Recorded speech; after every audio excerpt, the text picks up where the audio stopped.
In today's news, we see the expat mother that actually made headlines recently being reunited with her 6 month old baby. The Minister for Immigration saying that the policy is up for consideration as it relates to a review. COI hearings continue today with current and former legislators. In addition to that, the COI implement a specialist IT system to handle thousands of documents submitted. We also see no quarantine or 0 day testing for persons who are fully vaccinated, and a rapid antigen test now being accepted in the BVI progress, so many are saying. We have the details for this and so much more on today's edition of 284 News.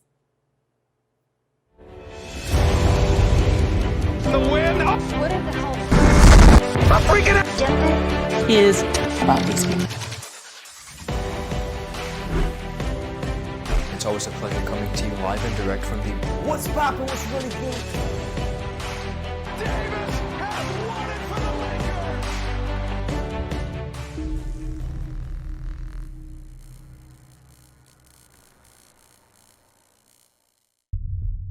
Is business slow, cash flow down, hosting an upcoming event? We can help. Advertise with 284 Media and take your business or event to the next level by enhancing your present marketing and messaging strategies.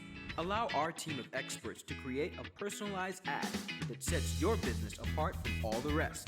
This could be your business or event. So, what are you waiting for?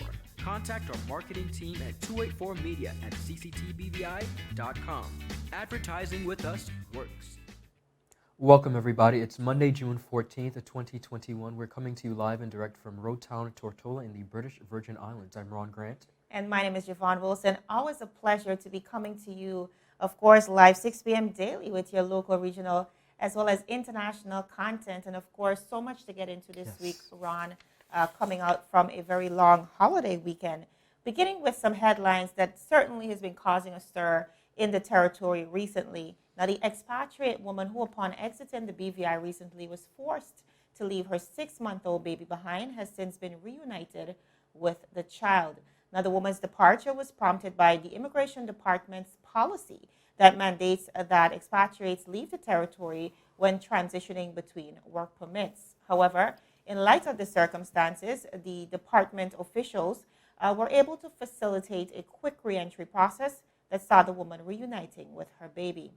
Now, the recent incident, as you know, viewers, was brought to light by a host of Honestly Speaking, Mr. Claude O. Skelton-Klein, who openly called on indigenous BVI Islanders to treat the expatriate community better. He said, and I quote, "Here's this woman, she's leaving the country, she has a 6-month-old baby, gets to the airport, and then they're telling her that the baby can't leave, but she has to go." I mean, can you imagine that? A 6-month-old baby? You mean to tell me there is no discretion, there is no occasion for us to extend some kindness, some courtesy, and assist people? The woman then had to leave the baby, go out the country, and then having a heck of time getting back in because things are not being done. The whole matter of having persons leaving the country needs to be suspended. That is a policy, that is not the law. It's a policy. And I'm calling on the Minister Honorable Whitley, and the head of immigration. Some direction needs to be given. We as indigenous Virgin Islanders, those of us who are deemed to belong, I want to warn us, I want to caution us about the way we are treating people amongst us, the clergyman said. Now, viewers, and in an invited comment by our newsroom just today, Mr. Skelton-Klein reiterated the need for reform. He said, and I quote, "The policy should be at the very least placed on hold given the current context and challenges that people are having financially, and of course with mobility due to some countries being closed or under tight visiting protocols due to the current pandemic," end of quote. Now, Skelton-Klein also stated that the chief immigration officer has discretionary power, which should be applied to cases like these. Now, viewers, since the airing of this story, which attracted, like we said, much public contention, our newsroom, in speaking with the Minister of Immigration and Labor and, of course, Natural Resources, Honorable Vincent Whitley, was able to confirm that a review of the current policy to have expats exit between permits that is currently being considered. He said, and I quote, "We are considering changing this policy and have been for some time now. This policy, however, cannot be dealt with in isolation. it was put in place for particular reasons. End of quote. Now, when questioned on whether he was made aware about the recent incident, the minister said no, he was not made aware, brought up to speed with the incident. Also, just recently at the opening ceremony for the Omar Hajj Fisherman's Wharf and Park, Premier of the Virgin Islands, Honorable Andrew A. Foy recounted a story that really spoke to the character and compassion of the late Honorable Omar Hajj, a story that really resembles what happened recently. If you missed it, listen in. I remember one time with Honorable Hajj to give you one last story about him so you can understand the dynamics of him. I was elected and I was about 3 months into office, young politician. And he came and we were by the complex, the now named R.T. O'Neill complex. He said, come with me if you're driving. I said, yes. He said, pack up your car and drive with me. And I went with him with his Jeep. And we were by the House of Assembly because we were in the back bench. So we went down by the complex. And he said, come go with me there. And I said, no problem. So when we went down, he actually told me before we reached there, he wants me to make a stop by someone. And we made a stop. Next thing I know, we then went straight to the complex. We were by the airport. I had to drive him up by the airport. Little young politician like me don't know what's happening. When we reached by the airport, there was a lady being deported. I'll never forget it. I see her every now and again. She was here for 21 years. And she got a baby. And she didn't have a paperwork. It was in terms of being fully regularized. And the baby was born here. But they decided they were going to deport her, and I've already decided that. Omar went and he didn't argue with them because he said he argued enough that it wasn't right. Omar went and he took up the baby with in the cradle and gave me the cradle to hold and said, let's go. He told the little baby, tell mommy bye-bye. And I walking with him and all I'm asking him is, Omar, where we going with this baby? He said, just get in the car, put the child in the back, and put on the seatbelt and the AC so the child could get some breeze. And he used to get in the car and he would hold on the hanger part of the thing, and he hold on there. And he said, drive. I said, where we going? He said, you just keep driving till we get out of East End and tell you. And when we get going is when I know now for sure we're going back by the complex. And we reached by the complex. He said, take out the child and let's go. Well, I always say, Omar hopping, before I jumping. Because I behind him with a child in the basket, in the little cradle. We went up to the Chief Minister's office, the then Chief Minister's office. And when we reached by the Chief Minister's office, he said, tell the Chief Minister, which was R.T. O'Neill, Omar Wallace Hodge is out here to see him. Well, you know, Chief Ministers are always busy, so we waited a while. Not new members. We waited a while. And he didn't come out. He sent out his secretary to tell us, well, say what it is because he's busy. So Omar sent in to tell him, well, he wants the lady not to be deported. You have to remove that. Reverse it. So then Ralph sent out to tell him that I'm gone. There's nothing we could do. Leave that alone. Omar said, no problem. He said, put the child down on the secretary desk. I said, well, who am I the child? So he turned and told his permanent secretary for the chief minister and the chief minister's secretary, tell the chief minister, don't worry. Since his mother is going and she wasn't properly dealt with, he and his wife can raise the child until the mother gets back. And he turned through the door going, and I was there in amazement. And he yelled out and tell me, bye, come, let's go, carry me back to my jeep. And we left the child there. But when we got by the elevator, I remember the secretary can't call her name, running, coming. She said, come. The chief minister said, he called the airport. The lady ain't going again and come for the child. I can't have this child. Child need changing too. And we went back for the child, true story, and pick up the child And they had carried the mother back, and we were able to carry the child to the mother. I won't call the name of that child now, but that child has come to do some great things in this territory.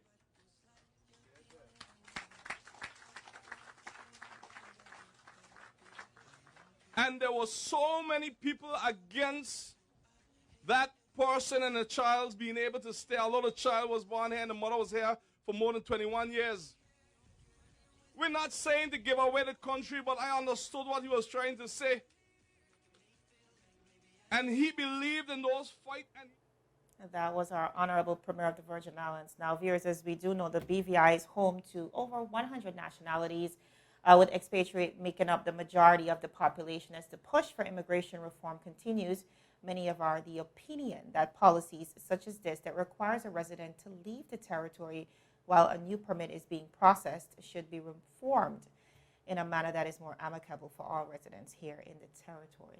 Jovan, we're happy to see that mother being reunited with her son, but her baby, sorry. But I'm even more happy for the reference of the Honorable Omar Hajj. He was deemed as the people's man. Yes. And at some point during his time in serving, he was also the Minister for Natural Resources and Labor, who exuded a very high level of understanding for the expatriate community. So I'm hoping, like the Honorable Minister said, that we're moving towards revising those policies so that we really don't hurt the fabric of our community and come across as though we're tearing and pulling families away Right, from each and other. really promote social cohesion in the Yes. interim. Indeed. Continuing on the local scene, as explained in the Commissioner's statements on June 2nd, 2021, the COI intends to resume substantive hearings. That was done beginning today, June 14th, 2021. Now, during this first week of hearings, the Commissioner intends to hear witness evidence from elected ministers and other members of the House of Assembly and some former members as well,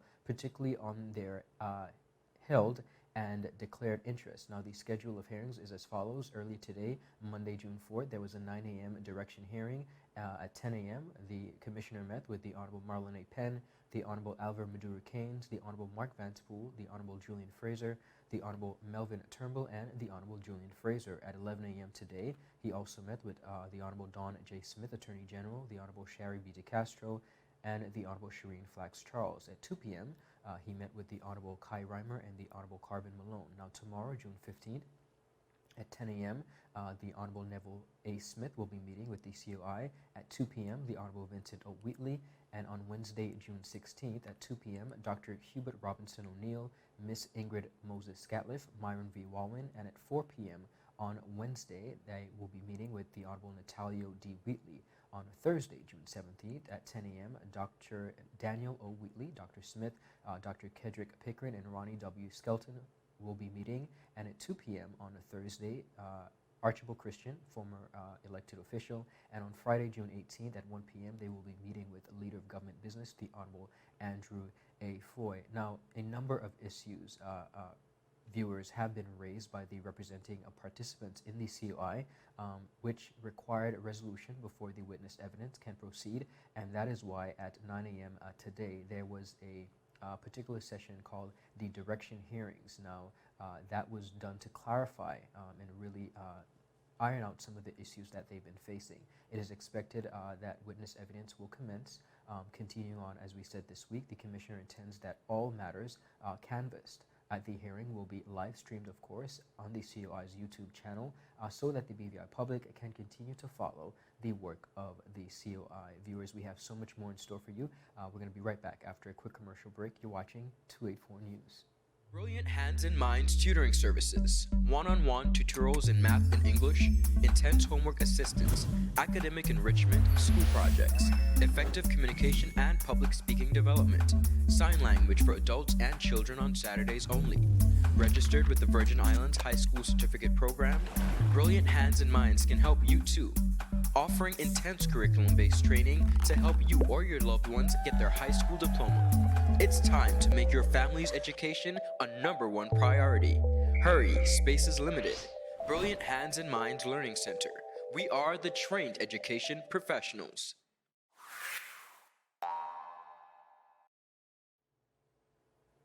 Viewers, welcome back. Thanks for sticking with us. Continuing on the local scene here in Tortola BVI, Fully vaccinated travelers into the British Virgin Islands will no longer have to quarantine, nor will they have to undergo a day zero COVID 19 test on arrival into territory beginning tomorrow, Tuesday, June 15th.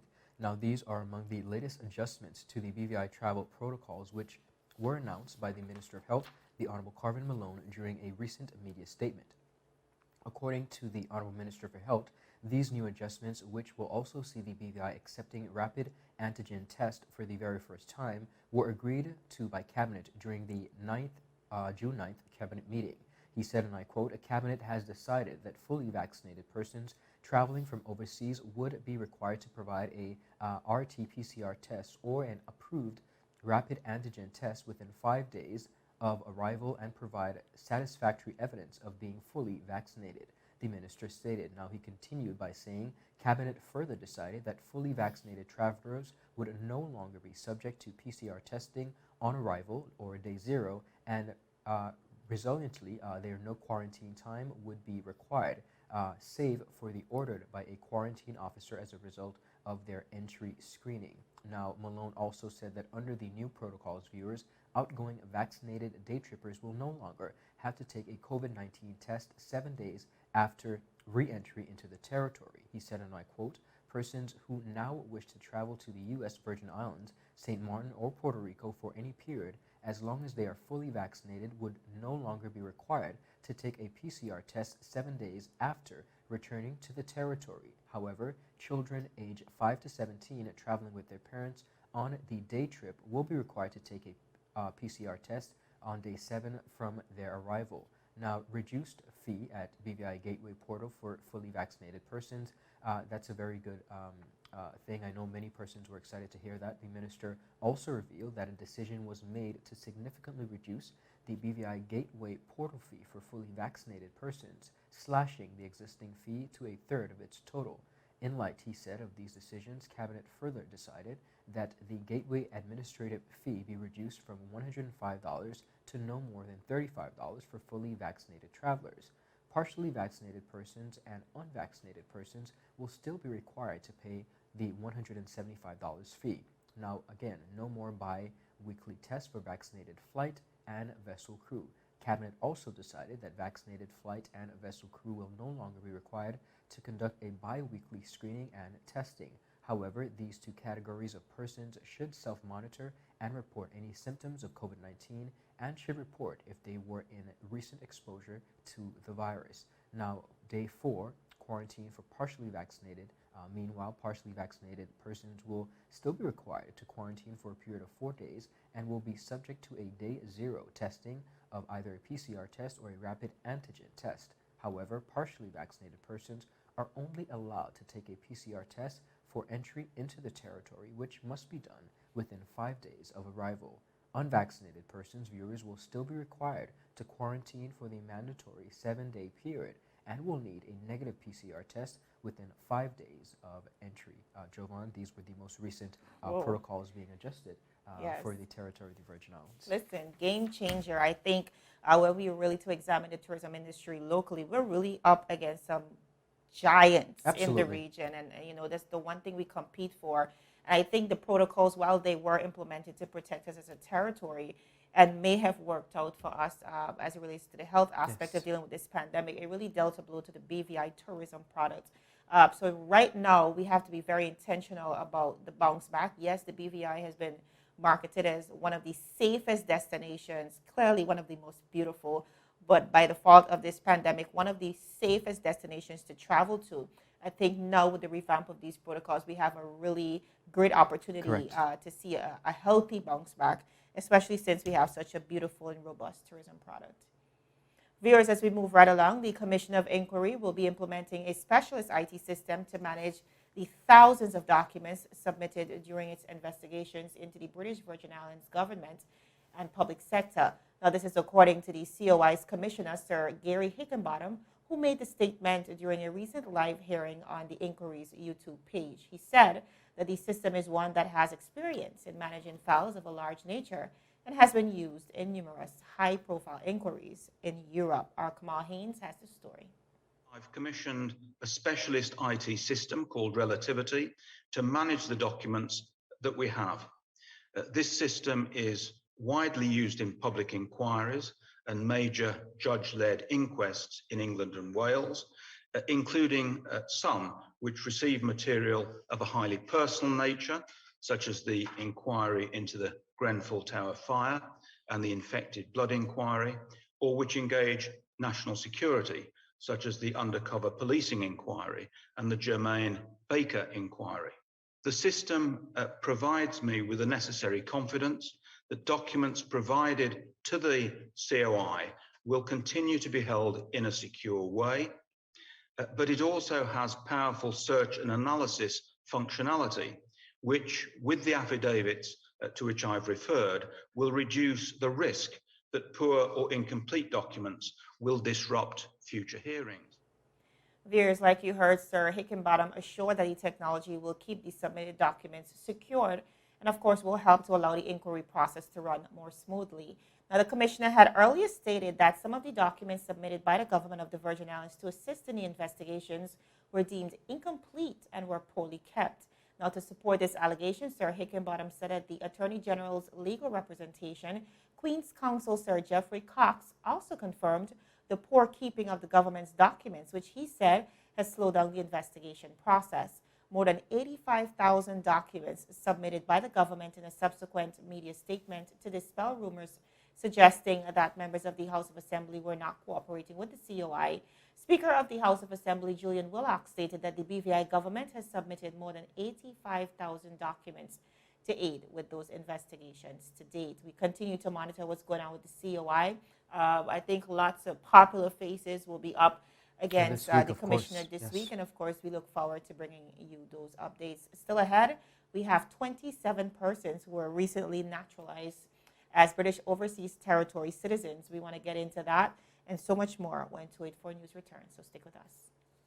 Gentlemen, aspiring gentlemen, and our partners that hold us down. It's season 2 of The Art of a Distinguished Gentleman, taking you on the most inspiring journey with the best and brightest distinguished gentlemen of the BVI. Raw, real-life lessons that translate to grounded, community-minded, well-rounded men like you've never seen them before. Governor Augustus J.U. Jaspert, Jovan Klein, Neil Klein, and so much more. Turning modern-day men into 21st century distinguished gentlemen with yours truly, Ron Grant, a 284 Media production. Viewers, welcome back to 284 News. We continue to zero in on local headlines. Now we see 27 persons are now British Overseas Territory citizens of the Virgin Islands after taking an oath to complete the process during a recent naturalization ceremony. Now, His Excellency the Governor John Rankin, in remarks at the ceremony, of course, offered congratulations to all of our new citizens, but also encouraged them to maintain a commitment of good citizenship and allegiance to the British Virgin Islands. John Rankin said, and I quote, "As you recite the oath and pledge of loyalty, please reflect both on the opportunities and also the responsibilities of your new country of citizenship and your responsibility to allow fellow countrymen and women."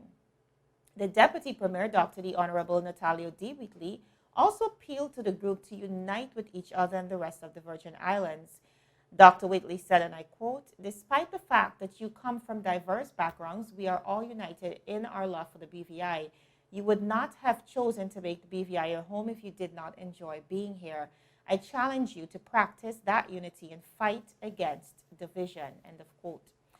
Now, viewers, the Registrar General, Mrs. Stephanie Ben, who led the ceremony, and of course the heads of Civil Registry and Passport Office, urged citizens to exercise kindness and to make the Virgin Islands a better place in a world that is ever changing. Now, viewers, for those of you who may not know the naturalization process, that's a process under the British Nationality Act of 1981 and the Virgin Islands Constitutional Order of 2007, by which persons can become citizens of the Virgin Islands. Naturalized citizens become British Overseas Territory citizens, and as such, they may maintain a Virgin Islands passport but are eligible for a United States visa waiver. They can also register and vote in the elections in the Virgin Islands and apply to register as a British citizen of the United Kingdom. Now we have 27 new citizens.